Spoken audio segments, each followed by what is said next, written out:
the last couple of years, people have really focused on how do I baseline my Scope 3 emissions, how do I understand where I am today, how do I have a plan to actually move on. Have we moved on enough in the last couple of years? I think the answer is no. So there's a lot more work we've got to do. So what I'm going to cover today, I'll give you a bit of context, a bit of scene setting. So why is it important? And hopefully that's just a bit of a reminder for everybody in the room. Secondly, I'll give you a bit of the context of now. So what are CEOs actually saying about sustainability in Scope 3? And I'll refer to KPMG's CEO review, which was published last week actually, and is an annual thing. Once we've done that, we'll talk about 5 strategies to get moving on action. And there's many more than those, but given I've only got 15 minutes, we'll talk about 5 today. And then I'll have some key takeaways at the end for you as well. And hopefully a bit of time for Q&A.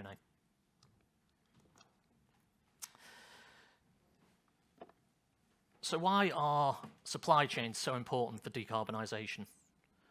I think the biggest single reason is 50% of all global emissions sit within just 8 supply chains. So if we want to get to net zero as a planet, supply chain decarbonisation is absolutely fundamental for us to get there. And if you think about that, for individual companies, 80% plus of most companies' emissions sit within Scope 3, the vast majority of those within the supply chain. So it's hugely important for every individual company, and when we group it together as procurement and supply chain professionals, it's hugely important for us to get on and decarbonise supply chains. There's other drivers as well. So if you look at governments, then they've signed up, to net zero commitments across countries, 137 of them there. You've then got consumers driving the agenda here. So millennials, vast majority of them would shift brands based on purpose, and that's going to only increase as we go forwards. You look at investors. So 88% of investors say sustainable supply chain is a key topic for them when they're looking at businesses to value them, to buy them. And you've got the regulators who are catching up. So, most of the action has been voluntary to this point. A lot of the regulation over the last sort of 12, 18 months is moving us from voluntary to you've got to do it. And not before time, to be honest. There's a bit of a startling statistic on there as well. So despite all the progress we've made, CDP report that of all the companies that submit to them, only 15% have set a target for supply chain decarbonisation. So not very many. And actually, we need to flip that round. That statistic needs to be 85%, not 15%. So there's huge amounts of work that we have to do still to move forwards. So current sentiment. As I mentioned earlier, we do a CEO survey annually, and it was published last week. So I'm going to refer to some of that. But you'll feel some of this sentiment in your own businesses and what we see. Where we are in the business cycle, short term, people have been focused on how do I stay in business, how do I maintain profitability, how do I deal with supply chain resilience and the shocks that we've got across the world. And it feels like sustainability took a little bit of a backward step in that. And that's borne out by what we've seen in the CEO survey. So usually, the last 4 or 5 years, it's been a top 3 issue for CEOs, climate change, and how they deal with it and respond to it. It's actually dropped out of those top 3 this year. So it's still at number 5 or 6, so it's still a big issue for CEOs, but I think that sort of shows where we are in the business cycle right now and priorities of people. But what CEOs say is just over half of them are not confident we're going to meet the commitments that they've made for 2030. And you can see that when I speak to clients out in the market. We're about to hit 2025. We haven't made enough progress. So some of those commitments for 2030, we already know we're not going to meet them.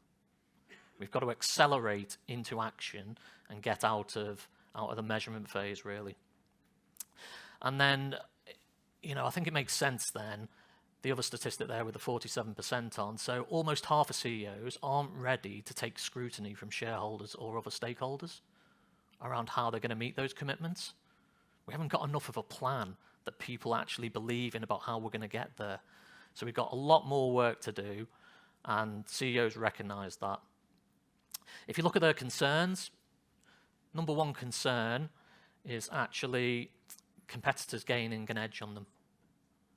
So no one wants their competition to move ahead, and so CEOs are focused on that. The third highest concern for them is the higher cost of finance or the ability to actually access finance for the ongoing running of their business. Investors and banks now are looking at most loans being green or sustainability-backed loans, and the market is moving hugely in that direction. If you are not performing on your ESG metrics or your sustainability journey, then you're going to find it harder. It's going to cost you more to actually fund your business. Number two, which I haven't put up there because my PowerPoint skills are not good enough and I couldn't fit it on the slide, is actually CEOs are worried about their own tenure.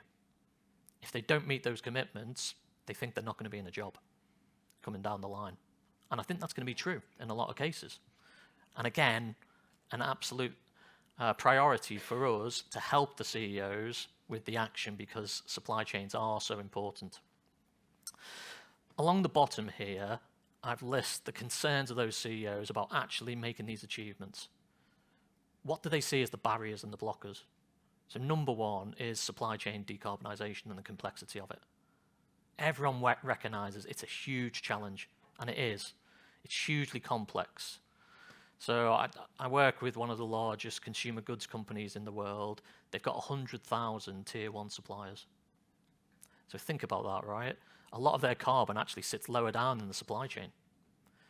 Now, of those 100,000, it's going to be a smaller amount where the majority of carbon actually sits, but that's still into thousands. And then as you come down the layers of the supply chain, again, it's tens of thousands. So the challenge for us is huge in how we decarbonise here. Number two is lack of appropriate technology solutions. Actually, I think there's a bit of a nuance around that, and it's not just about the technology, and we'll talk about that in a bit. And number three is lack of skills and expertise. So how many of you go back to the day job, speak to buyers in your organisation? How many of them know about Scope 3 and decarbonisation and can have a real sensible conversation with a supplier about it? It's not enough, right? We've got to upskill people, both within our organisations and the supply base, about what it actually means and what it requires. And even though it is complex, when you break it down, it's not as complex as people think. So given that context, which was a bit gloomy, so sorry about that first thing in the morning, but actually there's things we can do to move from measurement to action. And I think where I would summarise that we've been over the past few years is a bit of analysis paralysis. So we've done a lot of work on measurement, baseline, how do I move away from a spend-based one and mature it over time so it becomes more accurate, and that's all important, right? We've got to be able to report what we do, we've got to be able to give confidence to wider stakeholders and to people in our own business. But we've got to get on with the action of decarbonising. So some strategies to drive that action. You can see from the CEO survey that it's actually a concern of CEOs across the UK and across the world. Now, even though it has dropped from the top 3 to sort of number 5 now, they're concerned about being able to meet their commitments. That's an opportunity for us as procurement and supply chain professionals. How do we get them on board? Get the board on board as well. What we see, and you'll see plenty of studies on this, when they are on board and they have people who are focused on climate, no surprise the organisation does a lot more in this space. And so you've got to find the advocates there and get it. Make sure you can deal with people's issues. Take it off the CEO's agenda as an issue. There's a plan behind it. This is what we're going to do about it to move forwards. The second thing is sector initiatives. So what we've seen time and again is companies go at this themselves, they make a little bit of progress and then it stalls. And that's because you see a certain amount of supplier fatigue. So they've got customers all coming and asking them broadly the same question, but slightly different. Can you fill in my survey? I've got 15 of those and they're all different. This is taking me forever. Well, why do you need that information? What are you going to do with it? I haven't figured that out.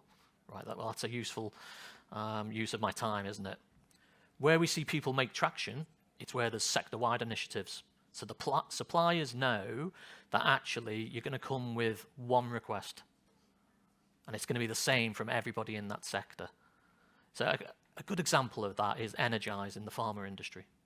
So that started out as quite a small collaboration about how we get renewable energy through the supply chain. And there was 3 or 4 of the major pharma players involved in that. It quickly gained momentum, and there's 18 or 19 now, because everybody's seeing it as, okay, this is going to become the de facto standard for it, because we all share the suppliers in the supply chain. So why are we going to ask them to do something different? We need those sort of sector initiatives more, because they will drive performance for us. The third thing is supplier engagement. So back to the point I made about people not being confident to have a conversation with suppliers, that's holding us back. Actually, when you start to speak to the suppliers, a bunch of them are on with this stuff, right? So I worked with another client where we helped them with a supplier engagement program. And broadly, the suppliers fell into 3 buckets. The first one was a bunch of suppliers who were ahead of the client. They'd done a lot more. They'd already put renewable energy into their business. They'd done energy efficiency programs. They'd looked at heat decarbonisation within their processes. So they were further ahead. So the client had a rough baseline and thought, actually, I'm better than that. I didn't realise how far you're ahead. The second bucket of suppliers were ones who wanted to go on the journey. They didn't know where to start. They needed a bit of help. So, coming back to that upskill point, if you sit at the top of the supply chain, you've got to think about how do we get that information out. And again, collaboration with people in the sector is the way to do this.